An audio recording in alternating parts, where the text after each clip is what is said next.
Growing up, I went to mosques and I prayed and I went to Islamic school, and from that experience I gained a lot of who I am today and a lot of friends and a lot of connections with my family and with my community. When I would go to mosques, women wouldn't be allowed to show their ankles or any skin. Women couldn't choose what they wanted to do as a career. They were forced to be homemakers or forced to clean the house all day. There was this kind of accepted norm that as a woman, that's the future for us all, and I kind of butted heads with that.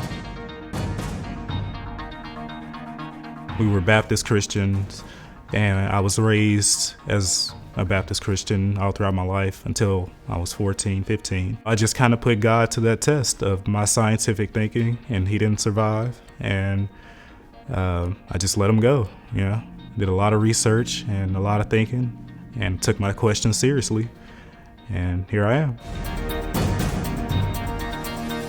I'm an atheist because I'm not interested in religion. I'm not interested in having certain qualifiers that make me deserving of being treated like a human being. And historically, religion in tribal communities has been used to suppress our identities and remove our cultures, and I'm kind of tired of that. One of the first things I noticed growing up in a religious community was that women are always completely covered. They always have a veil. I began to notice that women don't have control of what they wear or how they live or how much body they show, and that was the first indication to me as a little girl that as a woman I don't have control of my body. In essence, the unique adversity of being an African American atheist is that your family is so tailored to the Christian belief, stepping outside of it is practically blasphemous and is punishable. So yeah, man, it's crazy because in the Black community, it's more accepting that your son be a drug dealer or in a gang or anything like that. But if your son's an atheist, that's a worse situation. That's what you don't want. Even if he's a college bound, he's on the right track to a career or whatever. I came out of the closet as an atheist about the same time I came out of the closet as queer. I got to a point in my life where I realized, I can't live happily this way.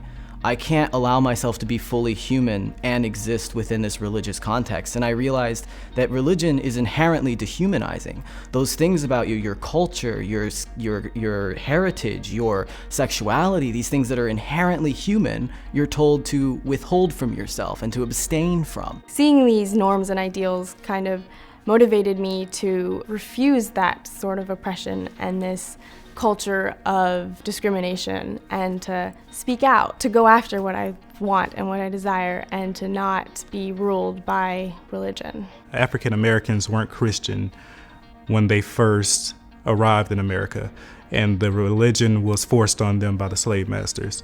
The fact that it still exists in the community today, with all due respect, is just ignorance. This message specifically for the African American atheists: just be proud. And don't let anything tell you that you shouldn't be, because you should be as proud as you are an atheist as you are an African American. I think the atheist community does have a lot of power, especially now that youth and young people in general from all backgrounds are sort of coming to question a lot of these age-old myths about, what you can and can't do, and under what circumstances you're allowed to be fully human, and under what circumstances you're allowed to just exist in your own space. And I think these days, churches are really worried.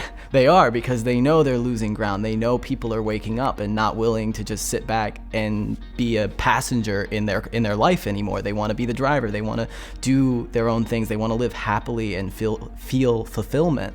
And that's something I'm actually pretty pumped about. Being a dangerous woman means speaking the truth, whether it's savage or not. And for me, that means speaking up on the oppression of women in my religion and in all religions. I want women to acknowledge the horrific and oppressive treatment that religious ideals have caused, and I want them to demand equality. Organizations such as the Secular Student Alliance, Freedom from Religion Foundation, they all contribute to the atheist sense of belonging. So it's like a second home to me.